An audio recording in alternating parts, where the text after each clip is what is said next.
ఎప్పటికప్పుడు వార్తల కోసం మా ఛానల్ని సబ్స్క్రైబ్ చేసుకొని పక్కనే కనిపిస్తున్న బెల్ బటన్ క్లిక్ చేయండి.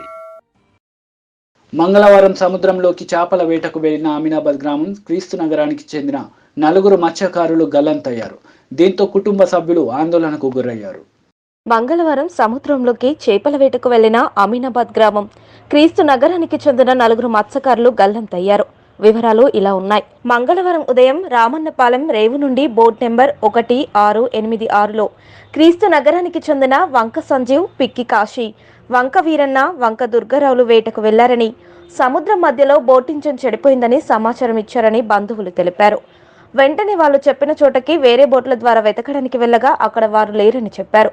బుధవారం సాయంత్రం వరకు సెల్ ఫోన్కి అందుబాటులోనే ఉన్నారని, అప్పటి నుండి వాళ్ళ దగ్గర నుండి సమాచారం లేదని బోట్ యజమాని నూకరాజు తెలిపారు. నిన్నటి నుండి 4 మత్స్యకారుల సమాచారం తెలియక వారి కుటుంబ సభ్యులు ఆందోళనలో ఉన్నారు. వెంటనే మెరైన్ పోలీసులు హెలికాప్టర్ సహాయంతో గాలింపు చర్యలు చేపట్టాలని పిఠాపురం మాజీ ఎమ్మెల్యే వర్మ అధికారులను కోరారు. ఈరోజు ఉప్పాడ కొత్తపల్లి మండలం ఉప్పాడలో ఫిషర్మెన్స్ మరి సముద్రంలో తప్పిపోవడం జరిగింది. ఇప్పటి వరకు కూడా అధికారులు మరి అప్రమత్తంగా వాళ్ళని పట్టుకోవడం జరగలేదు. సుమారు 5 బోటు మీద ఉన్నారు. బోట్ ఏమైందో తెలియదు, ఇన్ఫర్మేషన్ ఇప్పటి వరకు తెలియదు. నేను అడిగేది ఏంటంటే ఓఎన్జీసీది కానీ రిలయన్స్ కానీ ఒక హెలికాప్టర్ తోటి ఇప్పుడు ఎలాగే ఈరోజు ఈవినింగ్ చీకటి పడింది కాబట్టి వాతావరణం అనుకరించదు.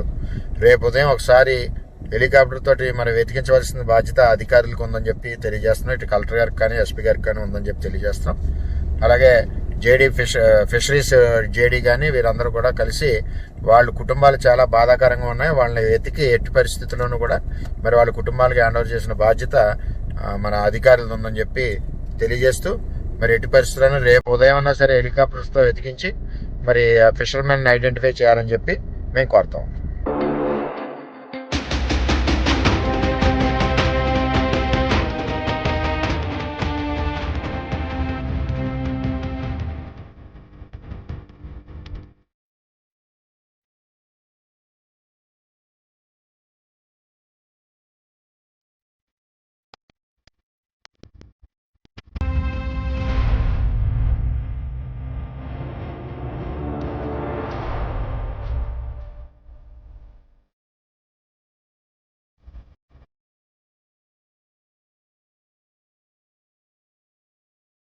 ఎప్పటికప్పుడు వార్తల కోసం మా ఛానల్ని సబ్స్క్రైబ్ చేసుకొని పక్కనే కనిపిస్తున్న బెల్ బటన్ క్లిక్ చేయండి.